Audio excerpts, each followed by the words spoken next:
Okay, and here we are, hour number 3. Glad you're along tonight. Tomorrow's Friday. 1 week anniversary. Deborah Tavares is joining us tonight. She has, as usual, a trunk full of data that she's picked up along with Lou. I don't know how they do it, but they're on the road, traveling, going to conferences, listening, recording, doing amazing things to get information together to present on her website, one of them, stopthecrime.net, and on her program, heard here before this program each night, Monday through Friday. Hello, Deborah. Thanks for being here. How are you? Well, Jeff, the bigger question is, how are you doing? Because I know that you were met with an enormous challenge a week ago. Well, almost a week ago tomorrow. Yeah, it's, honestly, I've heard, I don't know if there's any, people say that often after a bad wreck, you don't hurt for a week, and then your body says, ouch, and if that's what's happening. I have a fever. I've got, see, the reason I got out of the hospital so quickly, I was supposed to be in there for 4 or 5 days, something like that. I got out the next day because of MRSA. All hospitals have MRSA, yes, and I had a big gash on my shin, which is now, I just noticed my foot and my leg are swollen up, and I don't like that. So I was good to get out of there, but I've got to do something now. This could be something that needs more attention. And then my head, from being whacked around, was left in a state of ouch. It hurts. Well, I can appreciate that, Jeff.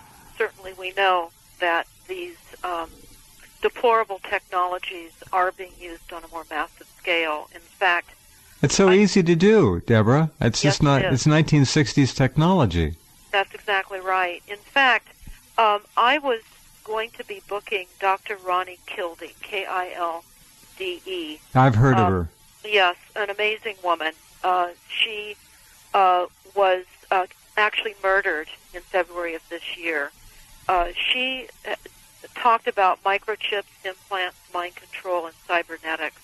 Mm-hmm. And she spoke about all of these technologies and really was ringing the alarm.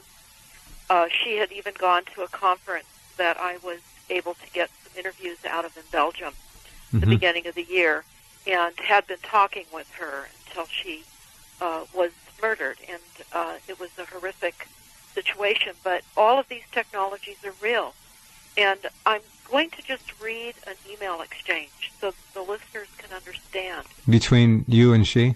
Well, no, I'll talk a little bit more about her in a minute, but I really want to get this out because everyone needs to hear this exchange. Now, I'm going to set it up. Sebastopol, California, about an hour north of the Golden Gate Bridge, was the original ground zero against the smart meters. This area was in force, protesting. There were arrests. We were shutting down local PG&E offices, and this was back in the late 2010 and early 2011 when this really ramped up. And in fact, around 2011, there was a PG&E employee who was the director of the smart meter division for PG&E. And actually, I had received a letter from PG&E asking if I would participate in dinner meeting. And I RSVP'd and said, yes, Lou and I would be happy to attend. And they said, no, your husband can't come.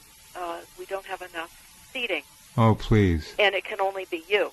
Right. I did go, Jeff, and I attended a total of 3 meetings. They had various educators about the smart grid. They were showing us smart meters, explaining how they were going to work. Do you think they could have shoehorned Lou in there somehow? Oh, there's no question that he couldn't have been there.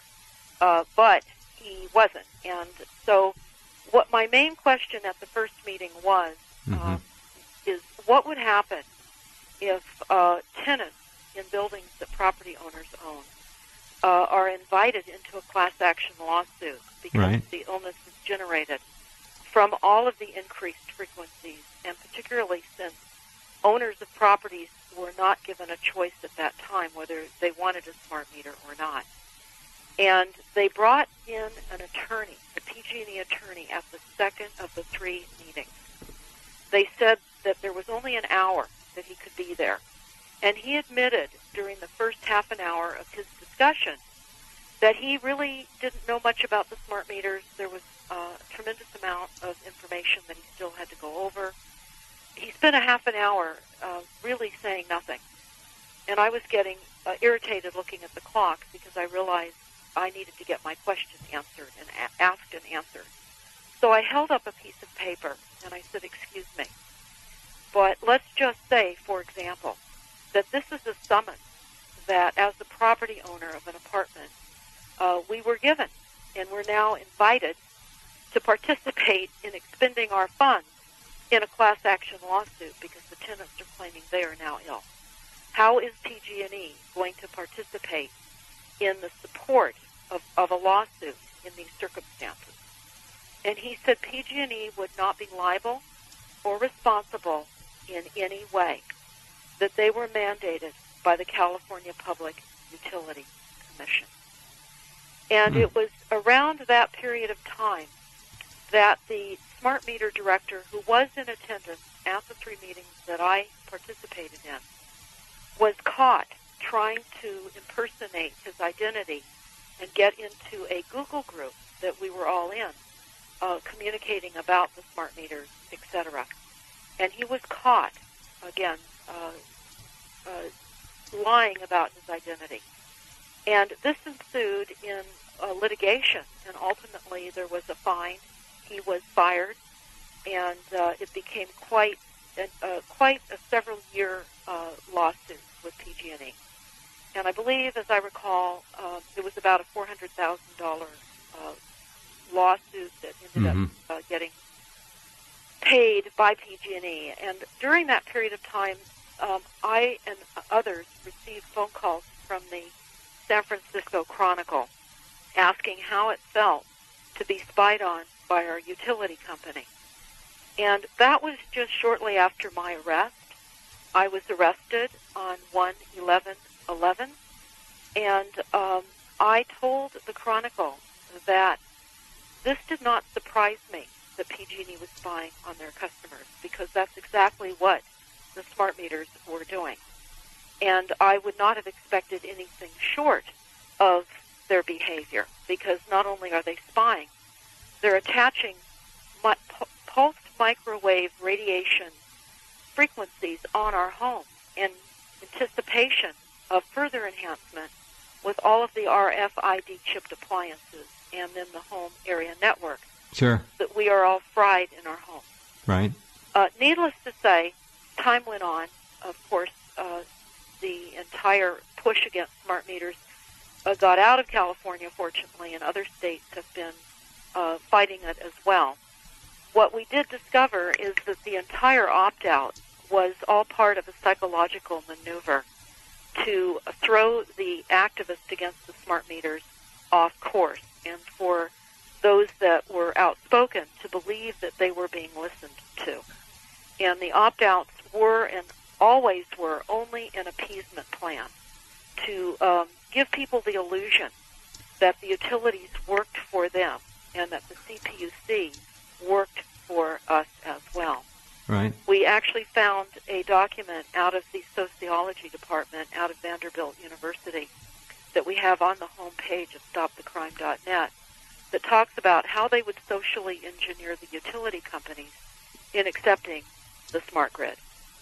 So having that been said, again, this is around now August of 2011. PG&E has since come under fire on many issues, and certainly the fact that they have been in collusion with the California Public Utility Commission. So what happened in order to create the illusion that the California Public Utility Commission actually regulated the utilities, which they don't, it's all Rothschild. They slapped PG&E on the hand and required a document release. Well, there was a large document release, as I recall, about 7 or so months ago, and different members in this group, this EMF safety network group that I'm a part of, we're going through these documents that were released by PG&E. And I'm going to read to the audience a document released, and it is extremely disturbing with that background in mind of what I said about everything starting here, literally in Sebastopol, California, again. Wonder why they picked Sebastopol. That was, again, ground zero for the anti-smart meter movement. That was really day one of the... Okay, but that's a good thing. Now, are they coming back and trying to punish Sebastopol? Well, I'm going to read these emails, and you and the listeners can make out of this what you would like. And here we go. First, I'm going to just say that these emails were dated in August of 2011. There are only two emails. One is from the California Public Utility Commission going to PG&E, Pacific Gas and Electric. And again, you can type in PG&E followed by Rothschild, and you will see that PG&E is Rothschild. It's hard to believe. It's amazing. They're just in everything. Yes, they are. So here's what's important to understand about these two emails. First of all, there were a total of 6 people involved in the emails, not just the 2 people that were communicating back and forth, but the 4 people that were copied in the email exchange. Right. And the people that were copied, here's an idea of who these people were. First of all, the subject of the email exchange was space weather risks.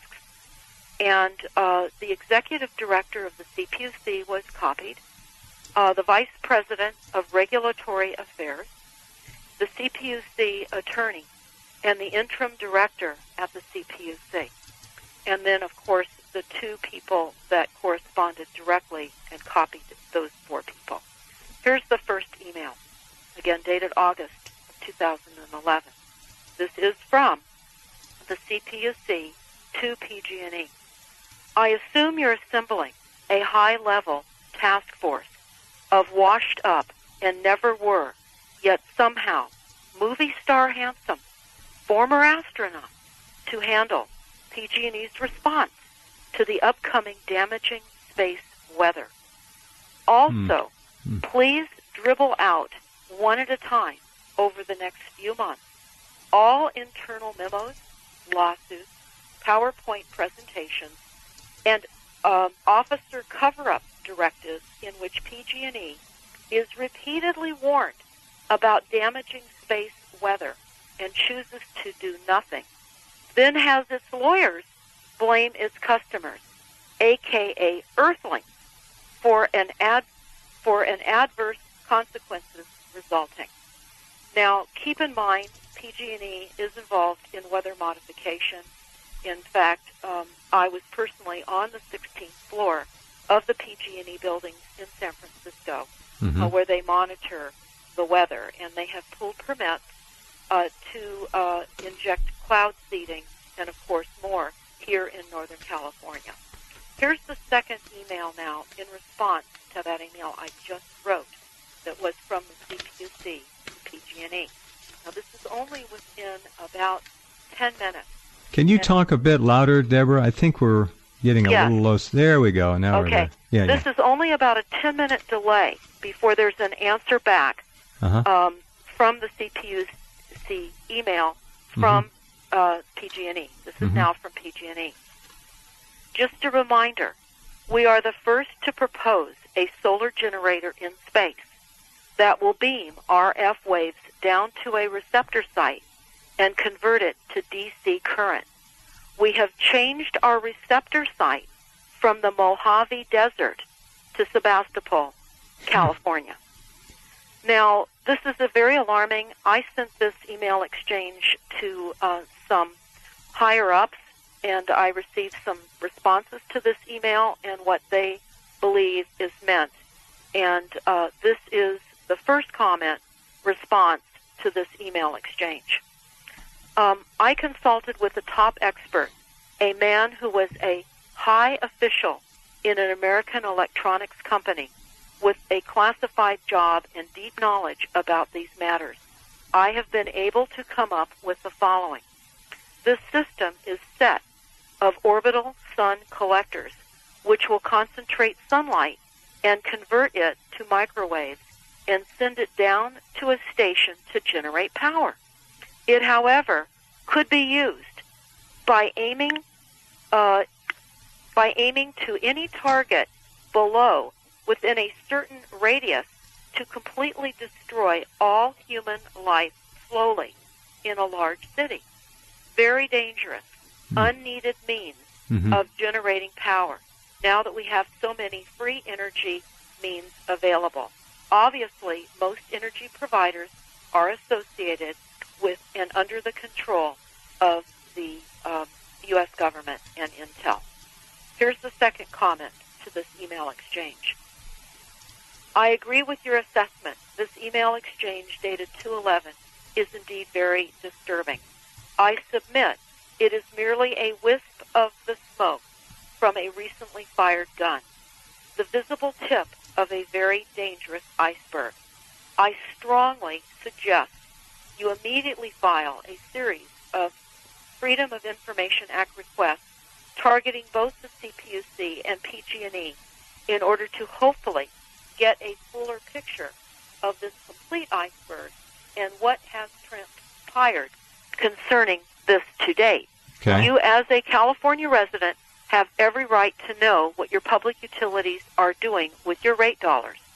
As you know, beamed microwave radio frequencies from space are the patented technique for manipulating the Earth's jet streams in order to turn selectively modified weather patterns worldwide. Climate change is genuine. However, I submit it is simply not the result of excessive human carbon emissions footprints as infamously claimed. The potential to generate electricity from beam RF waves is certainly a possibility with the existing technology, but I submit it is not the primary goal.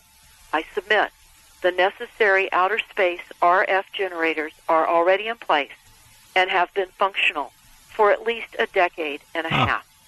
This is a very interesting trail of damning breadcrumbs that needs to be followed up, in my opinion.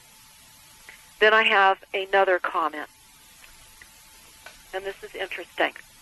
The attached emails claiming the beam RF waves to Sebastopol is obviously a joke shared among PG&E and PUC staff. The technology for this has not even been developed, financed, or tested. It doesn't exist. It doesn't exist. And here's a comment back to that. Sadly, the tech has long since been used. Space-based weapons in conjunction with the wireless networks, along with frequencies used to disperse crowds, etc., are old technologies. Most people are unaware just how advanced tech has become. 6 people were involved in these emails, PG&E and CPUC, and the tech is real. So joke or not, when someone yells fire, we must investigate, don't you think? And then there's attachments showing the involvement of PG&E with weather weapons, which they are heavily engaged. As you know, Rothschild owns Weather Central. And also the involvement of Rothschild and PG&E. So what we had was an obvious targeting to incapacitate the initial group against the smart meters, because certainly when we read the documents about the successes of the deployment of the smart grid worldwide, California is mentioned repeatedly as being the troublemaking state for the refusal of smart meters initially. So I just want everyone that is listening to understand the degree and the types of weapons, because, Jeff, you certainly experienced the likelihood of weapons while you were in your vehicle, and they use these weapons on cities and crowd disbursement, and they can increase anger. They can cause all kinds of physical problems that people normally would not. Absolutely physical and emotional problems as well. We have to keep in mind that we are electrical beings, and there's a frequency for damn near everything. So if they blast you with it, you're going to get that kind of a response. That's exactly right. If it's go to sleep time, we just take a half second, and your car is out of control. And I'm not saying that's what happened. I don't know. I don't like to be dramatic about things, but it's certainly a possibility. Well, that's absolutely right. Now, I just wanted to share with the listeners on Rauni Kilde's behalf, because she was murdered, and she spent many years getting out the information of targeted individuals, those people that are targeted with electromagnetic weapons, harassed, traumatized, and tortured. Generally, their employment is eliminated. They are injured constantly. They're in pain. They suffer. And this is a real reality globally. And tracking teams and ground area networks literally focus in on individuals. And it's like an SS ground mafia team, a network. It's massive. It's unbelievably unreal, which is why people are not understanding what's happening. But I'm just going to read a little bit of a paper that Rauni wrote in December of 2000. And she talked about Musada, the father of the Information Society. And he stated his concerns in 1980 that our liberty is threatened, an Orwellian style, by cybernetic technology totally unknown to most people. This technology links the brains of people via implanted microchips to satellites controlled by ground-based supercomputers. The first brain implants were surgically inserted in 1974 in the state of Ohio. And I'll continue with this on the other side of the break, Jeff. Very and good. Then we'll get into some of the most current water news. Okay, very good. Deborah Tavares and I will be right back in just a couple minutes. Glad you're along on this Thursday night, and we shall continue right after this.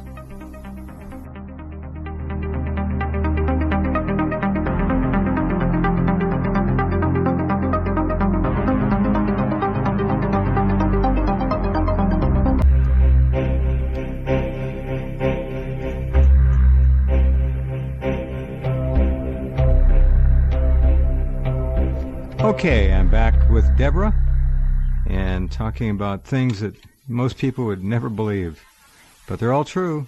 Okay, Deborah, go ahead. Well, yes, Jeff. I'm reading, as I was saying in the beginning, a article that was written by Dr. Rauni, R-A-U-N-I, Lena, L-E-E-N-A, Kilde, K-I-L-D-E. It was an M.D. She was also the former chief medical officer of Finland.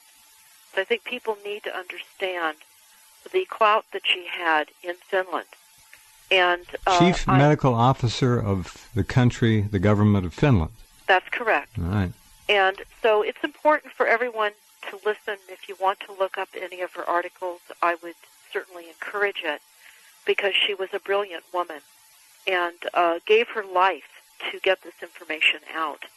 So prior to the break, we were talking about the first brain implants that were surgically inserted in 1974 in the state of Ohio, of course, in the United States, and also in Stockholm, Sweden.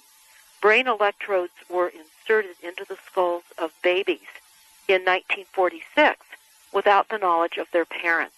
And in the 1950s and 60s, electrical implants were inserted into the brains of animals and humans, especially in the United States, during research into behavior modification and brain and body functioning, or mind control methods. And these were used in attempts to change human behavior and attitudes. Influencing brain function became an important goal of the military and intelligence services. So now we advance, we look back 30 years ago, brain implants even showed up in x-rays the size of 1 centimeter, and then subsequent implants shrunk to the size of a grain of rice. And many of you might have your animals chipped, because certainly here in California, if you rescue an animal, they are all RFID chipped. I even discovered, Jeff, when we were touring a fish hatchery, that the little baby salmons, a percentage of those are chipped.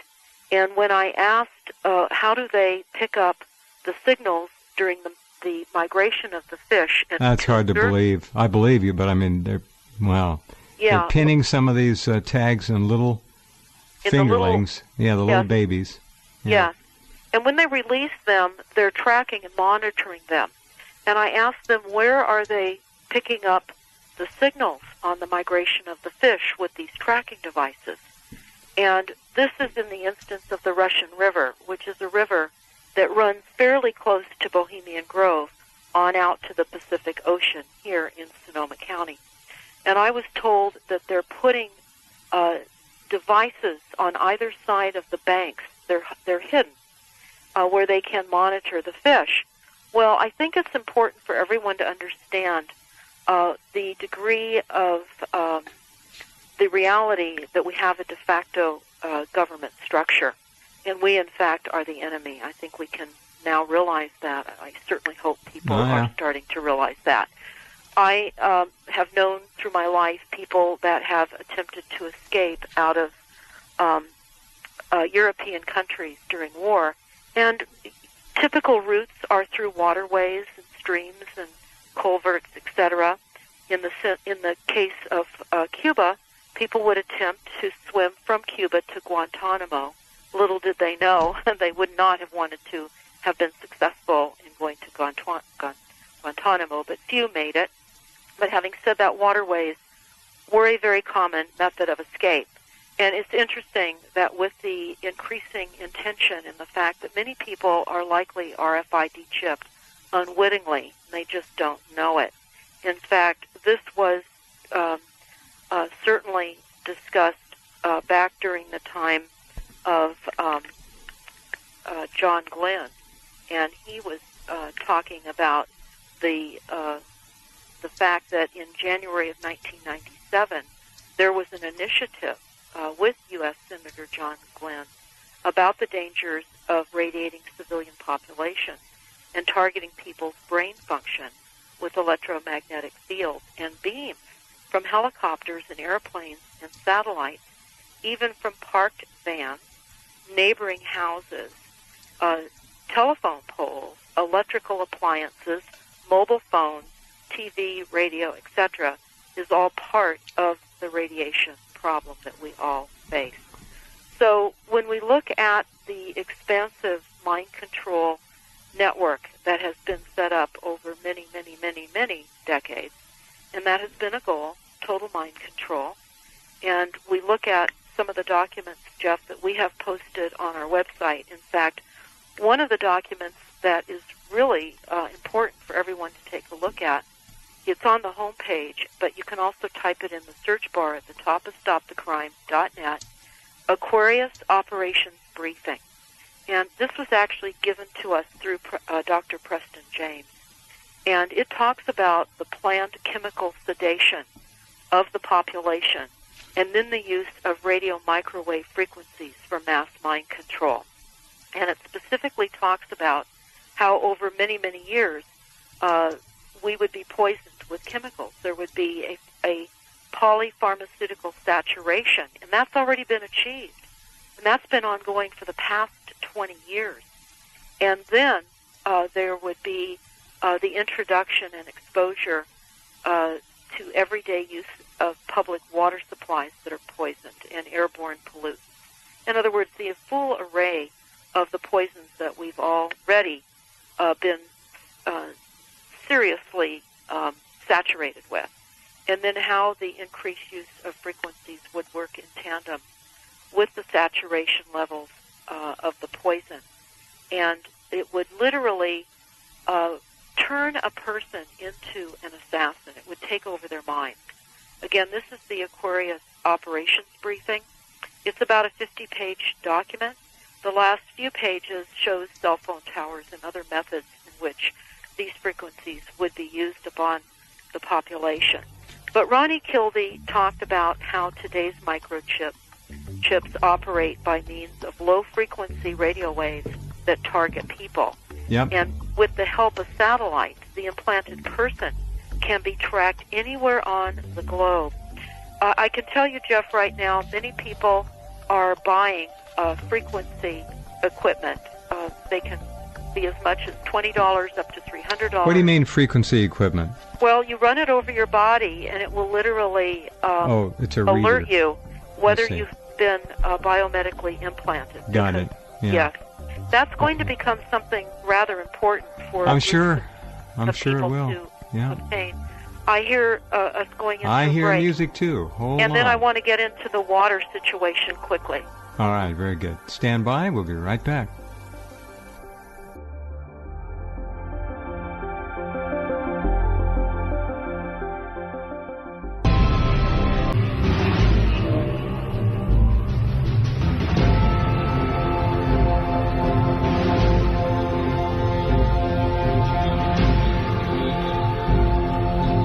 Okay, and we're back with Deborah. All right, Deborah, talk to us about water. Well, yes, Jeff, actually, this is an action alert request for all listeners, and request to pass this information out as far and wide as everyone that is listening and beyond is able to. We run a website entitled primarywater.org, and that links to primary water experts as well. But on primarywater.org, we have half-page double-sided flyers that everyone can download and disperse. But of course, everyone needs to understand first what primary water is. Because of primary water, we do not have a water shortage. Water is renewable. And there are incredible documents that all of you can get to on primarywater.org. Understand that we have been deceived on how water and where water really comes from. There's an excellent YouTube up. It's entitled Primary Water Explained. Primary Water Explained. It's important to understand that the Earth is the water planet. And primary water is good news, and it will provide us with all the water we need. And we're being really hit with media psyops and a massive campaign. Well, the government has a huge budget to hire people to work the internet, to work the media, you name it, and they're working it all the time. They certainly do. Now, I want to just go over some of the new rules here in California, and by far they're more than I've got time to go over right this moment. But one of the ones that should be extremely worrisome for everyone is this. Again, these are new rules. The state is going to be directing state departments to provide temporary relocation assistance to families who need to move from homes where domestic wells have run dry to housing with running water. Now, this is why understanding where water comes from is essential, because we have many overpumped groundwater basins, and some of the shallow wells are overpumped and they are running dry. However, given time and reduced pumping, they would likely refill. Mm-hmm. And the groundwater basins could be recharged much more expeditiously if primary water wells were drilled and that water was allowed to recharge these overpumped areas like the San Joaquin Valley. And this is essential for everyone to know. Every bit of land mass is floating on water, and that's why it's so important to watch the YouTube Primary Water Explained and go to primarywater.org for more information. But I want to just go over a couple of the recent media psyops campaigns that have just come out in the last couple of days. Our Governor Brown has urged fines up to $10,000 for water waste during this California drought. Now, of course, most of us know the drought is intentionally created. But Brown announced this past Tuesday, that they're going to be granting new enforcement powers to local agencies in California's ongoing drought, including penalties. What do you mean when you say local agencies? And talk a bit louder again, if you can. Yes, they're going to be granting enforcement powers to what local agencies? Now, it does not enumerate, but I would be imagining we're talking about the water agencies, we're talking about city agencies. Your friendly water meter reader, while there's still any around? Well, certainly many people do not yet have smart meters on their water, but they will be sending Stasi groups around. This has been going on now for a while in some areas, where good want-to-be neighbors will report on other neighbors if they see what appears to be overuse of water. But it goes on to say that the governor's office said that legislation proposed by Brown would let public agencies deputize staff to issue water-related citations among other measures. Yeah. And you might think this is just another installment in a long enterprise to live with changing climate and with drought and uncertain duration, Brown said. So the fines are a water increase. Easier to blame people for overuse than to try to push and get fines approved. So this is a water increase. They're making certainly the original conversation of $500 fines seem rather tolerable when you now hear $10,000 water fines. So this is just a psychological adjustment to, of course, accept the $500 fine. I also want to point out that most recently, too, just a day or so ago, Governor Brown also increased the California's greenhouse gas emission targets, and they're getting tougher. And my comment on this, of course, is climate change policies are creating new global markets, and it's based upon greed and false science. Oh, you bet. Sure. Of concealing the real cause of climate change. And, of course, we know, most people know that the government, corporations, and militaries and international bankers control the weather and have weaponized weather to target, create fear, and drive relocation of populations into resilient cities. Resilient cities, interestingly enough, Jeff, were pioneered by the Rockefeller Foundation, and they are intended to help communities absorb shock and better respond emotionally to destruction and death. Resilient cities are engaged in reducing CO2 emissions. Resilient cities, boy. You drive into a town, there'll be a big billboard there. This is a resilient city. It used to say this is a tree city. Now it'll say it's a resilient city. Well, that's true, and the resilient cities are engaged in reducing CO2 emissions and identifying people that are not trauma prepared. So resilient cities are about making and helping people emotionally and physically adopt and adapt to the shocks and trauma of all the weaponization that we're facing. It's crazy. It is. Everybody who breathes should be declared a public enemy and taxed because they spew carbon dioxide. I mean, it's all nuts. Well, it is, and because it's getting more nuts by the minute, it's important for everyone that's listening to take some action. And what can they do? No, seriously, what can they really do? If they send off an email, the delete key. Goodbye. If they fax, the trash can. Well, if they mail... I think, Jeff, what we have to do is empower people to the knowledge of water. Certainly because we cannot live without water. And whether it serves us in ultimately benefiting by getting to it, just the knowing that the water science is being withheld from us, just like petroleum. We were always told that petroleum is a fossil fuel. And we know now that that was just all part of what Rockefeller did to create more profits with the illusion of a finite resource. And as we like to say, petroleum never came from dead dinosaurs.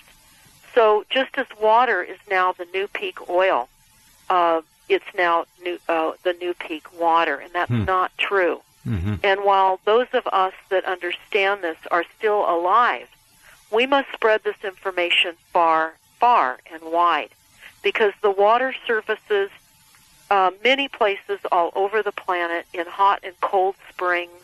In fact, there's a wonderful photograph on the primarywater.org website of a geyser called Fly Geyser, F-L-Y Geyser, and it's on private property in Nevada. And it was actually a well that was dug about 100 years ago, and they hit water that was about 200 degrees. They capped it, And the cap eroded over time, and the water just has been spewing out consistently ever since. It's a geyser called Fly Geyser. It's quite beautiful. And the landowner at the time drilled in another location and hit water, not hot water. But right now, the governor in California, just a couple of days ago, has set new cuts for us to meet the reduction of greenhouse gas emissions. He's cutting emissions to 40% below 1990 levels by 2030. The previous goals, which were set during Schwarzenegger's administration, were to reach 1990 levels by 2020, and then 80% below the standard by 2050. So let me repeat this. We must reduce greenhouse gas emissions here in California 40% below 1990 levels by 2030. Now, it's very important to understand where they're really going. And I have a YouTube up and out. They're aiming for 0. And, Jeff, I don't have time in the next couple of minutes that we have left, but I believe I am going to be joining you tomorrow evening. Yeah. And tomorrow evening I am going to break a story that few have heard about new cities being planned here. Now this is very interesting. Yeah. They've got plans they never let out of the bag, and they're big plans. And I'm also going to be talking about the plans to burn up Northern California. So I'm looking forward to joining you tomorrow night. Take care, and Thank you. I'll be talking with you tomorrow evening. Okay. And, of course, everyone can join me on my show, 6 p.m. Pacific Time, Monday through Friday on the Rense Radio Network. Thank you Well so said. much, Jeff. Thank you, Deborah. Say hi to Lou. Okay. I will. Thank you. All right, that's our program tonight. Yours truly is going to try and rest, and we will be back tomorrow night. You take care.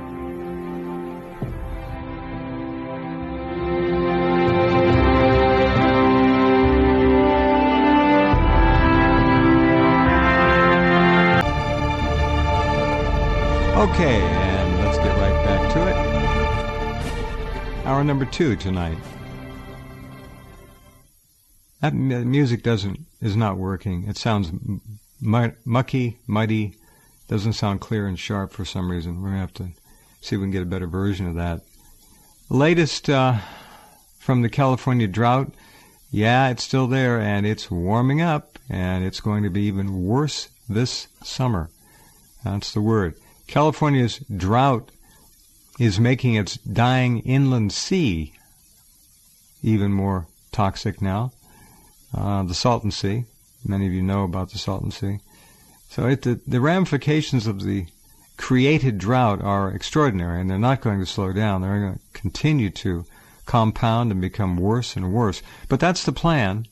That is the plan. My personal feeling is the drought was started as maybe an unnecessary or accidental or unfortunate or undesired byproduct of stopping radiation from coming in here from Fukushima and the rainstorms, the weather systems in the wintertime, so they blocked them rather than have the storm fronts come in and dump radiation all over the place. If you remember back, the first year or so, UC Berkeley was doing routine evaluations of water, of plant life, all kinds of things, and coming back with an upward graph every time, meaning the bioaccumulative aspects and factors involved with Fukushima radiation were playing out in the research being done. So we have enormous problems, that's all I can say. Now it looks like this summer is going to be the long, hot summer, or the long, hot, flaming summer in California. There's a lot going on. Deborah Tavares is back tonight because she's got so much information, and we had the time, so I thought I'd give her a chance to bring that forward. And are you there, Deborah? Yes, thank you very much for having me on, particularly on May Day, because for many, they're celebrating traditional springtime festivals. Right. I know that children are enjoying the May Day dance, and it's a lovely day also in which there's internationally honoring of workers. But May Day also has another meaning, and it's an emergency procedure. It's a word used internationally as a distress signal. Help. So this is Mayday, and this is a distress notification. I'm going to be talking about the plan to burn up Northern California. And what do I mean by that? Well, Jeff, we have gotten a hold of information out of the Mendocino County Board of Supervisors.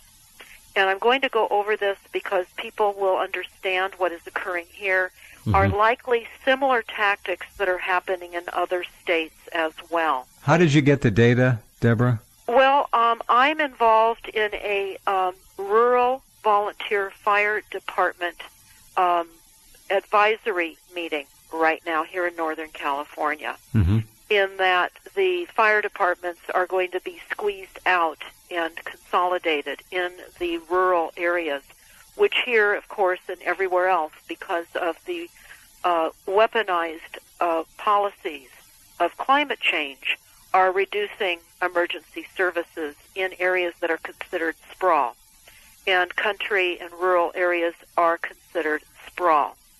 So with that in mind... why are they being reduced? It doesn't mean there's not a demand or a desire for them, does it? Of course not. They're being reduced for a myriad of reasons.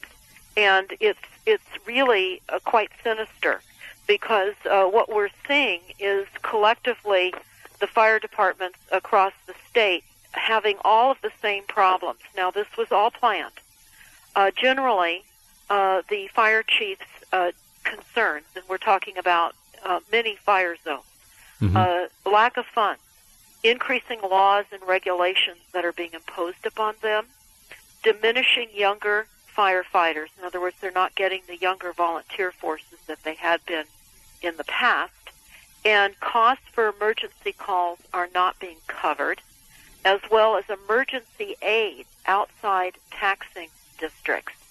And so they have these task force workshops that are being held across the country now for fire departments, with the illusion that they're going to help them be more efficient, run more effectively, and look at their equipment. Now, what is really behind the scenes here are several things. First of all, here in Sonoma County, our fire departments are largely funded and only funded by property taxes, and of course pancake breakfast. We heard in these meetings, Jeff... These are county property taxes. Yeah, well, these are property taxes in general that a certain amount go to the fire department. Right. But they are also funding themselves to fill fuel to operate their equipment by having pancake breakfast and so forth. And they make some decent money on pancake breakfast, but it's pretty ironic that emergency services should have to have all of these kinds of pancake breakfast and this kind of thing in order to fill their engines with gas. Having said that, Well, we have to spend our money on more worthy things like free top-flight medical care for illegal aliens and housing and education and things like that. Those are far more important uses of our money. Well, another aspect that the fire departments are all facing is that the emergency aid outside of the taxing districts. What that means here in Sonoma County, where we are touting ourselves as a go-to destination for people all over the world because of the wine country and being nearby San Francisco. So with all the visitors that are coming and visiting the Rothschild predominantly owned area that we are in, Sonoma County, there are many accidents, and they have to be addressed. Well, what has been occurring is that the county and cities have been taking over large swaths of private property, putting them into open space and preserves, and also into parks where they fall out of the property tax base. So the fire departments are having to serve different types of calls in areas where there is no tax being collected. So the funds have diminished greatly. The fire departments are working on a shoestring, doing an amazing job with what they're doing. But the plans that are involved here in these meetings, an illusion that the fire departments are going to be considered having more value, is based on this. And this was said at one of the fire meetings, and I would certainly, suggest everyone understand this. Who said it? I looked it up on the internet. Uh-huh. One of the main fire chiefs that was put in position and has only been in the county for a year, that has rotated to other counties here in Northern California, said that I asked, what is the end goal of a year and a half worth of monthly meetings? When we know that it's all the Delphi technique, we know that the agenda has already been cast. What they're going to do with the fire departments has already been laid out, and this is what we were told. We needed to look up incremental regional consolidation. Incremental regional consolidation. Did he look at you like you were crazy when you said that to him? He said or that. Or did he get it? Oh, he was already in the loop. Good. He's in there to cleverly deceive the fire chiefs in the area. Gotcha. Because what they know is that in order to maintain services in the rural areas, again, unsustainable areas that are considered sprawl, is a massive increase in property taxes for those that are still paying property taxes. So that is where we heard about what I'm going to tell the listeners right now, Jeff. Again, I prefaced it as the plan to burn up Northern California. Sure. And that's exactly what it is. And everybody needs to pay close attention, and you need to research this in your area as well, because we have documentation. We have documentation of the perpetrators as well, and that the Board of Supervisors in this area rejected the resolution that was proposed because of big bucks that were behind this plot. So I'm going to fill in what I just said so that everyone understands. This is in Mendocino County, Humboldt County, and the northern part of Sonoma County here in Northern California. After request from concerned citizens and fire agencies, fire danger presented by the dead standing timber in forest lands and the request of commercial timber companies to voluntarily cease the practice of leaving dead trees standing. So what has been happening? There has been a private timber company that is the Fisher family out of San Francisco, the Gap family. They have had control of 438,000 acres of forestry. Their company is called Mendocino and Humboldt Redwood Companies. What they have been doing is slashing and gashing the trunks on the tan oak trees and other brush and squirting herbicides into these gashes. Oh, wait a sec. Hold on. Now, who's doing this? This is disgusting. Who's doing this? Unregulated, and it is a timber company that has the illusion. They tell everybody environmentally, leaving the dead standing trees is better for the forest. So I'm going to just continue with this because it's hard to believe the sense that this is unregulated. Mm-hmm. So what has again been happening is the fire departments have been opposing the squirting and gashing of poison to kill the trees and then leaving the trees to die. And also the toxic herbicides degrade into the soil. And of course, these plans don't make any sense at all. So when you see something like this on the County Board of Supervisors agenda, we're generally compelled to look into it further. I would hope. We have. Yeah. So the purpose of gashing, slashing, and killing millions and millions of tan oaks and other shrubs is to eliminate the canopy of these oaks to provide further growth for the valuable conifers, the redwoods and the Douglas fir. So, okay, hold on. If you go through Northern California, you will look into the end of foothills adjacent to whatever road you're on, and you'll see a mixture, usually of conifers and oak trees, and there are 1,000 different kinds of oak trees. Now, you're talking about that kind of a forest, which is not heavily laden with conifers, but is more of a mixture, and they're going in there and they're cutting, slashing, and poisoning and killing the oak tree portion of that forest, creating catastrophic dead tree fuel in a forest, which will burn the whole thing up in a hot minute. That's Is right. that what you're saying? That's exactly what I'm saying. And what has happened is that the fire chiefs up in those areas and CAL FIRE are trying to get the county to take action and to stop this practice. And I'm going to go over some of the resolutions that were presented that were denied by the Mendocino County Board of Supervisors. I think anybody that hears this is going to be really stunned. Yeah, Deborah, let me ask another question, please.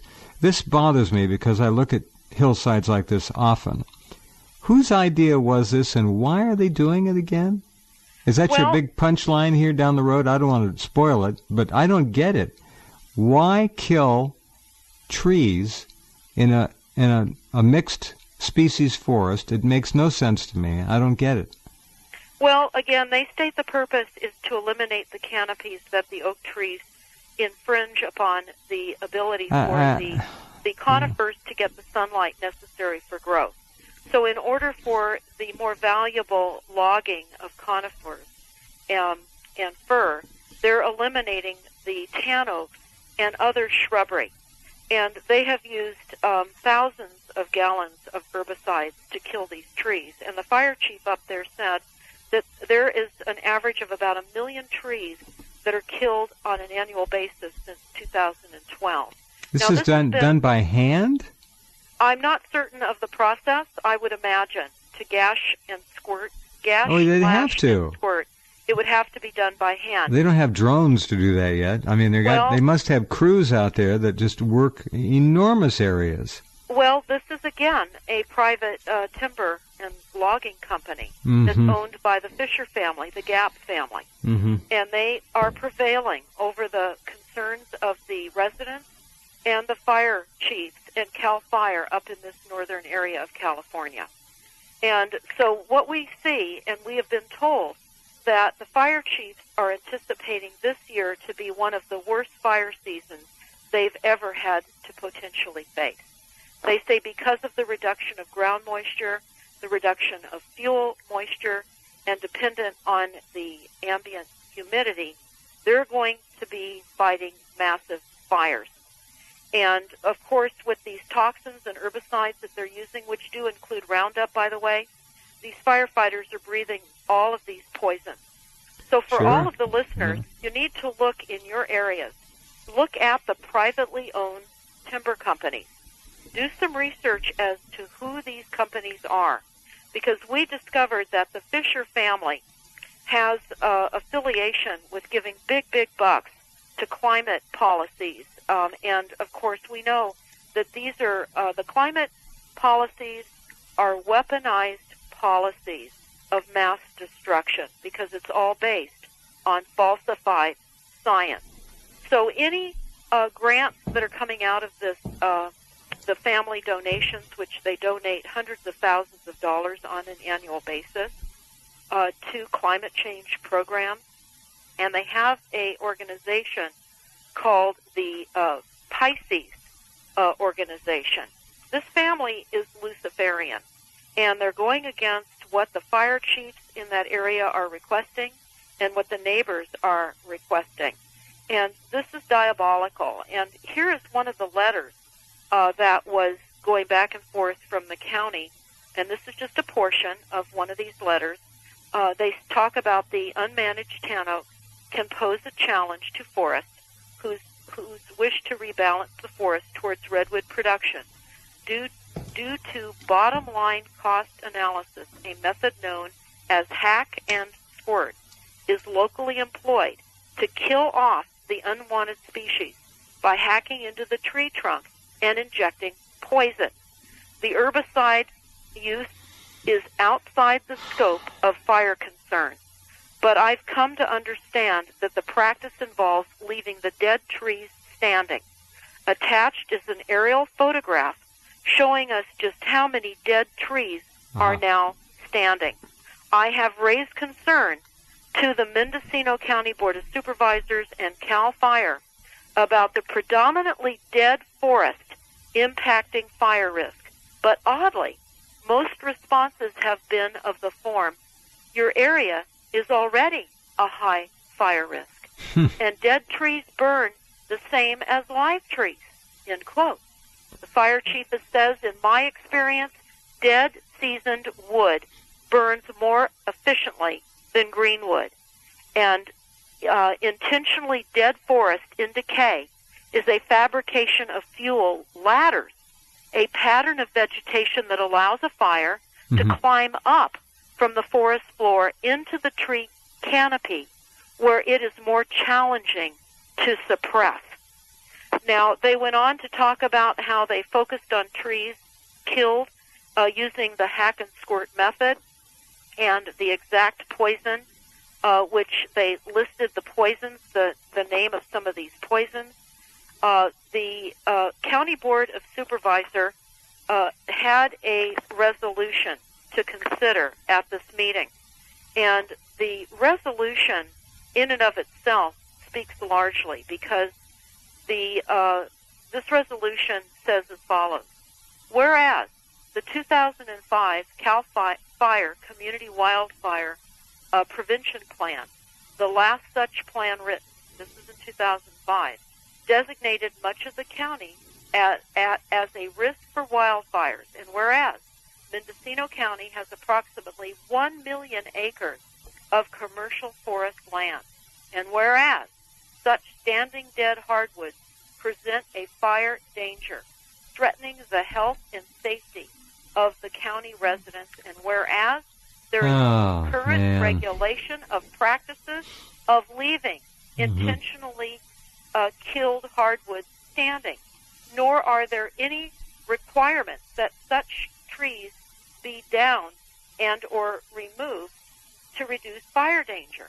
And whereas the forest management practice continues despite the protests of many residents who would be most immediately affected by any resulting wildfire.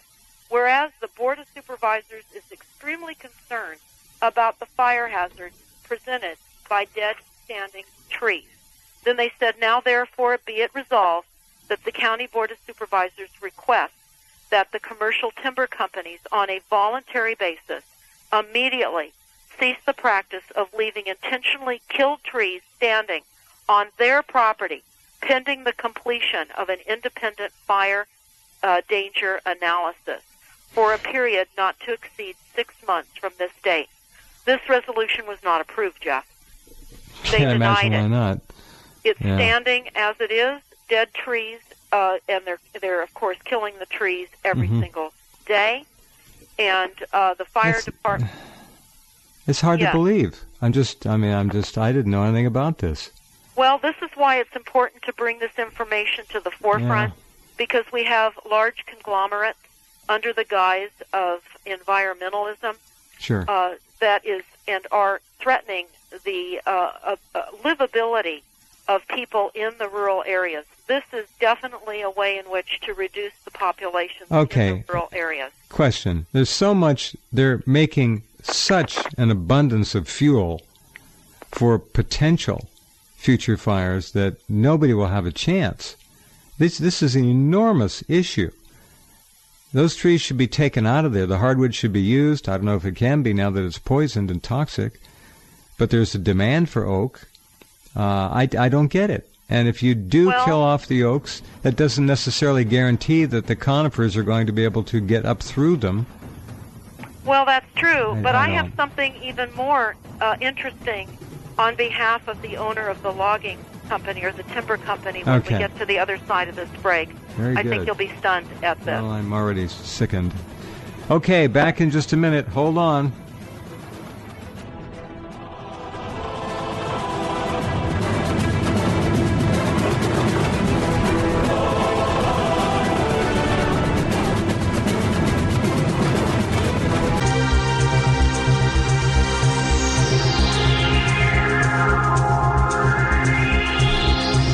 Okay, welcome back. Having a massive die-off, a kill-off, a slaughter-off of oaks in Northern California, where the forests aren't so solidly full of conifers. You'll find always a mixture of evergreens and the deciduous trees like the oaks, and they're killing them. This is a huge story. I don't understand. And then they're leaving the dead trees there as fuel for fires, which is what they don't want to do. So it's exactly what they do want to do, Jeff. That is. Well, I understand. I got it. But, I mean, that's theoretically what you don't want to do, but that's what they're doing. Well, that's exactly right. And people need to understand when they see agenda items, again, on County Board of Supervisors' agendas, you need to look into this. Again, the Fisher family is out of San Francisco. They're the Gap family, and they have a foundation called Pisces, Pisces, and they donate large sums of money, and they give grants to climate and energy funding mechanisms. This is a very evil group of people that are in control now of 438,000 acres of trees in Northern California. Now, here's what was said, and this is just outrageous. This is what the applicant, the Mendocino Redwood Company, had offered. And this is the fire chief, trying to be nice. He said, I cannot fault the applicant. Best I can tell, they operate in compliance with applicable law and work in an environment of ever-increasing and arguably onerous regulatory creep. In response to the questions I have raised, they've even stepped forward to brainstorm evacuation routes, adding credence to public concern in a desperate need of remedy. Well, there it is. There it is. So he goes on, the fire chief also goes on to say this. I'm also not ready to place culpability in the hands of the state regulators. It appears they are diligently following process. Unfortunately, the process as implemented seems to omit consideration for public safety, perhaps because forest management methods have outpaced legislative action. So what we have here is complete disregard for anyone who lives in the rural land. And this is an intentional depopulation of the area along the northern coast of California. Intentional. So I also want to talk about the reaction of those that attended the meeting. It was outrageous. Because the meeting was scheduled at the county in Mendocino between 1:30 and 3. But here's a comment that one of the attendees wrote. The worst part of it all was making everyone wait for such a very long time before finally allowing the public to comment on the dead tree issue. The schedule for the whole event was 1:30 to 3, but public comment didn't end up beginning until after 4. Many people ended up leaving before they could speak or even hear what others had to say on the subject. Instead of making an attempt to adjust or accommodate the big turnout of motivated citizens, or even offer a simple acknowledgement of the inconvenience to all who came and patiently waited, the board supervisors acted as though they really didn't want to hear from the public, and they purposely stretched and delayed out as long as possible, hoping to wear the people down and out. It became obvious that the masses and their voices were not very welcome in the chamber. And the meeting did not end until 7 p.m. when they killed the resolution. So here you had a meeting anticipated to calendar between 1:30 and 3, not ending until 7 p.m. Now, this is what I talk about frequently. The county boards of supervisors, the cities are all incorporated. They create the illusion with the Delphi technique as presented by the Rand Corporation that people have their say. That's why people are only given 3 minutes, and their voices Folks, are not heard. wherever you are all across the country, you're probably running into the same offensive weapons to shut you down. Absolutely. And I'm just going to throw this in right now because I mentioned the Rand Corporation, and this is something that I'm just investigating that I just discovered. It's from the Rand Corporation's website. It's entitled Psychological Operations by Another Name is Sweeter.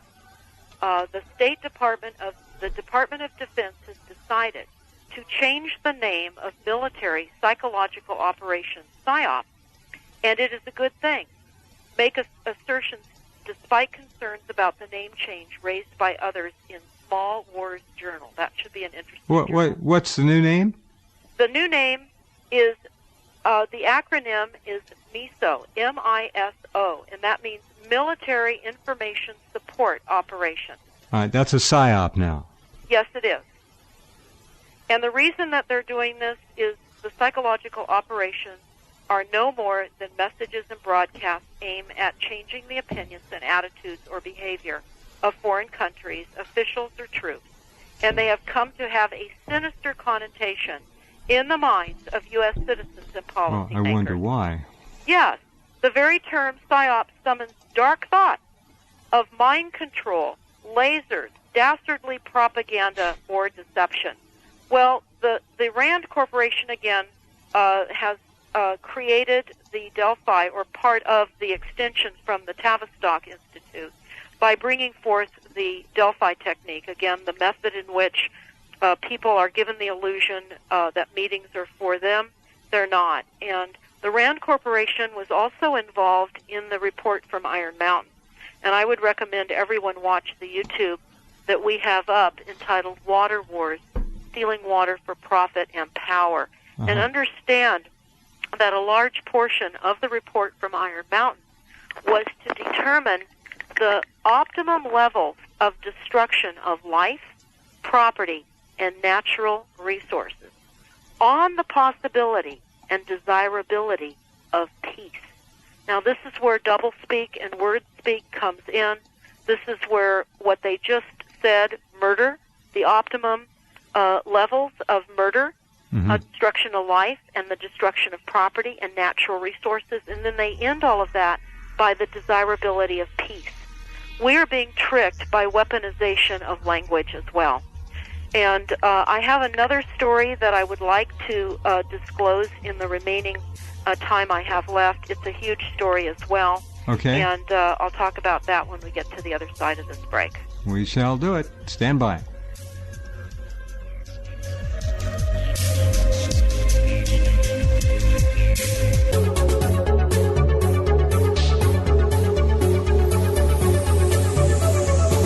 Okay, let's get right back. More bad news.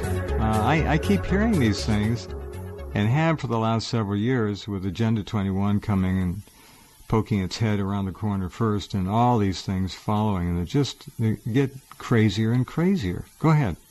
Well, thank you, Jeff. Yes.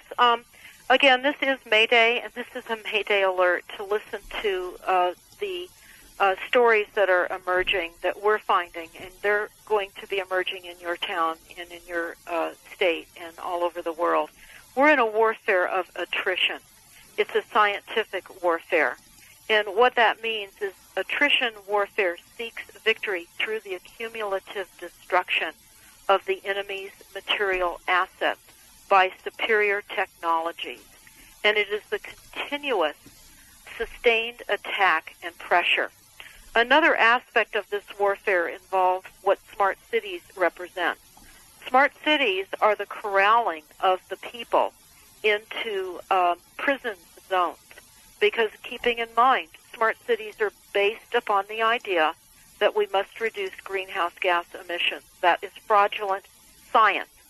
And yet policies are being written in all of our corrupt administrative levels, and all the people that we assume represent us whom do not, are putting forth policies of corrupt, falsified science and creating new global markets and corralling all of us at the same time. Now, why I'm bringing up smart cities is going to follow into this story, Jeff, because attrition warfare is a clever exploitation of the mobility of the enemy to strengthen and to reduce the enemy's strength and make their strength irrelevant. And what they mean by that is finding an enemy means locating the enemy in both time and space. Fixing the enemy is reducing his freedom of action, usually by immobilizing or suppressing their abilities. So this is what smart cities are. They're suppressing our abilities. They want us out of cars. They want us onto bikes, where we'll be highly positioned to face all of the psychotronic weapons and all of the other weaponized systems of economy, etc., in these cities. So while I just spoke about smart cities, I certainly want everyone to hear this story. It is unbelievably horrific. There is a new city being proposed on nearly 8,000 acres of land in the San Joaquin Valley area of Southern California, where they're shutting down farms and ranches in the illusion that there is scarce water resources, which, of course, if you've been listening to Jeff's program and my program 6 days a week at 6 p.m. on Rense's network, you know already that primary water is why we do not have a water shortage, and that water is renewable. And we ask you to go to primarywater.org and get this information out far and wide. But to this city is called, it's a smart city, and it's going to be a new smart city with new trains. And they're calling it the New Ruralism. It's a new town proposed in Central California called Quay Valley. Q-U-A-Y. Quay. What a weird name. That's the name of a water feature. Well, it's actually after the controlling CEO of this. His name is Quay. Really? But yes, it is. And it's interesting because there's Pelosi connections. There's all kinds of connections with this soon-to-be new town. This town was put forth in about 2008, but because of the economy, it was waylaid. What's the nearest town to it that's of any significance, so we get an idea? What I want to say about this location is going to be stunning. First of all, it's important for everyone to realize we have been hearing about this $68 billion plus high-speed rail line in the Central Valley area of San Francisco. We're talking about Merced, San Jose, Merced, Fresno, Kings, Tulare, and Bakersfield on down to Los Angeles.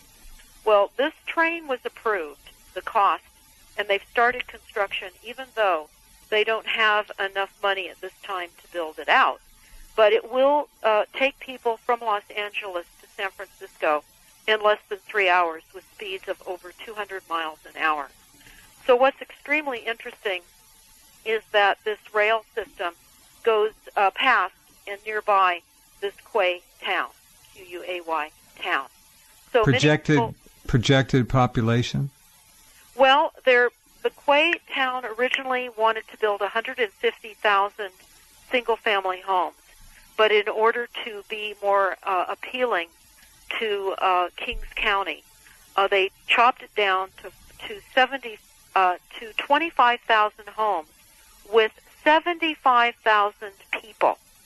Now, I'm not clear as to what they're planning to do, create modulars within these homes to house 3 people per home. That is unclear at this moment, but I found it very interesting. 25,000 homes with the forecast of 75,000 people, keeping in mind this train will now run through it. What is interesting is that the holdings company is called GROW, G-R-O-W, which means green, renewable, organic, and water. That is the holding company for this Quay Valley in the San Joaquin. By the way, just for fun, excuse me, Quay means, I wonder if there's any irony here, a landing place, especially one of solid masonry or concrete, constructed along the edge of a body of water, like a wharf. Well, I can only tell you that, again, the name in this instance, and there could be some irony, it could be a name that this all right. Anyway, it's a weird name. But having said that, here we are with the new train and a new town. And this new town, while it sounds wonderful, is very daunting and very frightening, and I'll go over a few aspects of what we can expect in this new town. First of all, they're rezoning current grazing land for housing and commercial development. And some of the land has been growing almonds and pistachios, so they're taking it out of farm production. And, of course, they claim that it's going to be a state-of-the-art sewer and water treatment system, and they will produce treated water to meet and exceed acceptable water quality standards. And they go on to say ongoing maintenance of these facilities will be provided through the Quay Valley Community Services District. In other words, they claim in this new city that not one drop of water will not be reclaimed water. It will all be reused water. What we have discovered in the documents in the YouTube that we put out, Water Wars, Stealing Water for Profit and Power, that the mega banksters will increase their revenue enormously by the billions and billions of dollars globally by water treatment plants and desalinization, which is unnecessary. They're only treating the secondary water cycle, the toxic water from the rain and snowmelt, when in fact we have primary water that comes up from the mantle of the earth and is created continuously. But I wanted to go into more of the features of this huge development. It's going to have retail stores. It's going to have schools for education, entertainment, and hospitality features. Boy, I want to live there. Yes, and I know that you'll be the first one to purchase one of these relocation camp homes. The San Joaquin Valley, where it's 110 for about 2 months of the year, right? Well, that's correct, and plus all of the wind with blowing the dust. Many people are very sick there now because of the very toxic treatment with fertilizers in that area. But they're going to have 2,000 acres of retail and entertainment. No, please. And they're going to have a Serengeti African safari experience, complete with animals, provided by the San Diego Zoo and Global Wildlife Conservancy. They're also going to have water. Listen to this. This is very remarkable. They're going to be building a 5-mile Hyperloop transportation system that will weave its way through the project. It'll be the first working Hyperloop in the world. The system is being built by Hyperloop, and it goes on to say that people will get into a large tube, a vacuum environment, that can transport passengers at hundreds of miles per hour. Now, they talk about how there will be an emphasis on reduced cars, that there will be an emphasis on walkability, and there will be the reused canals. The water will have boats so that people can also boat. They can get in little boats. And they're going to all be boating in their own sewage. Yes, and it's called the City of the Future. And they're driving it as being the 21st century go-to location. They said it will surpass any location in California. People will want to go and visit this. This is the new ruralism. It is encompassing sustainability, green building, green infrastructure principles, and it's a new master plan community that is embracing smart growth. Again, well, the only thing they don't have is gambling. Well, I'm certain that will be part of what they will likely have. Sooner or later, they'll figure a way. Well, all I can say is that they're also creating it to be future-proof, in that the infrastructure will provide a platform for future updates and help avoid obsolescence. And they're going to minimize the need for vehicle trips and miles traveled. They're going to have heavy, heavy fines on water users that exceed their water allotment. This is attrition warfare. This is an encampment for those that are going to move there. This is confining the enemy without cars, under the illusion that this is going to be fun and that this is going to be a world-class sustainable community. Again, over 75,000 permanent residents in 25,000 dwelling units. So, again, Quay, this is a new town, Quay, in the Central Valley, where the farmers and ranchers are losing their farms and ranches due to the illusion of scarce water resources. Jeff, I want to thank you for having me on the program. Oh, you're welcome. Everyone, you can go to my website, stopthecrime.net, where you will find hot radio show topics at the top of the site. I urge all of you to take a look at the articles that I've discussed on the program this evening. Thank you, and thanks to you and Lou for doing amazing work. Every time I hear these things, I can't believe it. It's getting crazier. Well, and that more it is. evil and more wicked all the time. Well, we need to know what the plans are so that people can do what they can thanks to your get work, this information out. Getting an idea of it. Thank you, Deborah. Have a wonderful weekend. My best to Lou. Thank you. Good night, everyone. Okay, there's Deborah Tavares, and we will be back on Monday. It's going to be kind of a rough week. Hope you have a good weekend. Take care, and we will meet you, in the meantime, you know where, at Rense.com. Take good care, and we'll talk soon.